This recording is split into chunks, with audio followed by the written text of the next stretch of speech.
motorcycle. I never heard. Is that a make of a motorcycle? That was a make, yeah. Oh. Indian Motors. And they're still making them, I think, Indian motorcycles. Well, you know, I've always loved motorcycles. They got Harley Davidson. So I must be taken after my grandpa, right?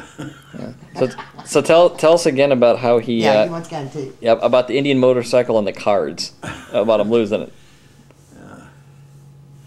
I don't know. Was he? Where was he at when he was playing In cards? Pennsylvania. But I mean, when he was working, like. He was working the mines. The mines? Whenever they got together, the guys, they would play cards, and from the miners, you know. Okay. Wherever they boarded or wherever they stayed there in Pennsylvania, I don't remember. But they always got into a card game, and they played for money and for prizes, you know. And of course, he didn't have that much money, so he put up his motorcycle up for a bet. He thought he had a good hand, and he lost it. Oh, Now, was wow. he married? He Or not wasn't yet? married then. Oh. He was single then. Now, isn't that the first place he lived was Philadelphia? This one, he came from Poland. That's Yeah. where my dad lived, in the Pennsylvania mines. Now, how old was Grandpa when he came here? Oh, he must have been about 19 or 20 years. Oh, he was that old. But then Grandma was younger when she got here, right? Wasn't she like? My mom she was a young lady too. She was in her teens when she came to this country. She came from Poland too, Yeah. with the Szymanski family. And the two sisters married the two brothers, right? Yeah. Yeah. Pauline and Clara, my mom and my aunt Pauline, they married the two brothers. My dad brought his brother from Poland. He brought him in to this country too. Yeah. And then he lived with my dad for a while, and then they both moved to Toledo here. They were going to Detroit to work in an automotive factory. That's where they were supposed to go. Okay. And they stopped in Toledo, and they got a job here, so they never went to Toledo, so they started boarding over to my grandma's. That's where my mom lived in Pauline, and they were taking in boarders at the time. And Stanley and my dad were boarding there at my grandma's, and they got acquainted with the girls, and they decided to get married. Wow. That's, That went on a lot though back you then, know, didn't it? at that time, that Yeah. used to be that way.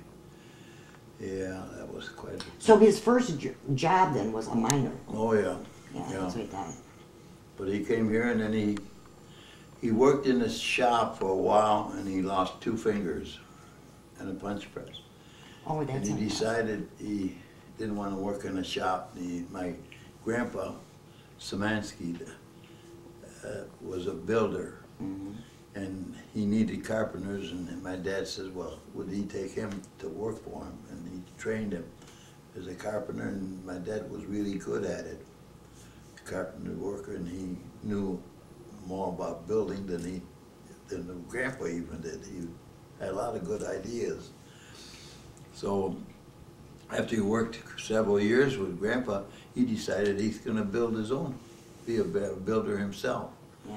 So he started building a house. He bought a lot and he built a house and sold it. And from then on, he just one after another. He built sometimes about 15, 20 homes. in his You know what? lifetime. Mom told me that when she was a kid, when we lived over there on Talbot Street, 1 block over from where we lived, she said she thinks that Grandpa built homes on that He did. street. He did. He did. But they weren't the look of the homes that I remember that he built. Wow. Wow. So His so, homes were 1 story, Yeah, kind of the boxed, kind of. like what you live in now. Mhm. Yeah. But he did have, like my house on Hudson Street we lived. Yeah. That was a 2-story house. Right. And that's, at that time, he built a lot of 2-story homes. Because he built that house, right? Yeah, on Hudson that we lived there. That was the home he built. He would build a new home, we'd move into it, and as soon as he built it, he got a sale on it, he wanted to sell it, and my mom finally says, your grandma, the great grandma says, no more, Kostek. She said, we're not moving no more. When you build a house, we're living in that house. If you want to build for people, build for the people, but not for us. And because we used to move into a new home all the time. Oh. We move on Stryker Street. He built a house on Stryker. We move into it. He built a house on Pearl. We move into it. I didn't know And that. he'd sell the house, you know, we were always in the one house that we lived in, he'd sell it. And then he'd build a new home. So he built that one on Hudson. We sold the house on Stryker, and we moved over on Hudson, and we stayed there. From then on, he built on about Point Place and all over. Yeah, a lot of them out Point Yeah, Place. most of them were out. One of them was supposed to be my parents' house. Yeah. Clem lives in that. My brother Clem Yeah. lives in the house that my dad built, and the house next door was one that he built. And then there were some yellow brick homes. Yeah, I remember he there were built. quite a few homes he built in Point Place. Because that one of those yellow brick homes, he built it and told my mom and dad, I'm building this house for you. Uh, Because your daughter needs her own room. yeah, And dad wouldn't move. no, You know why? Because the boys were in high school playing football. And he didn't want to leave DeVilbiss High School. no. So guess what? We never got our house.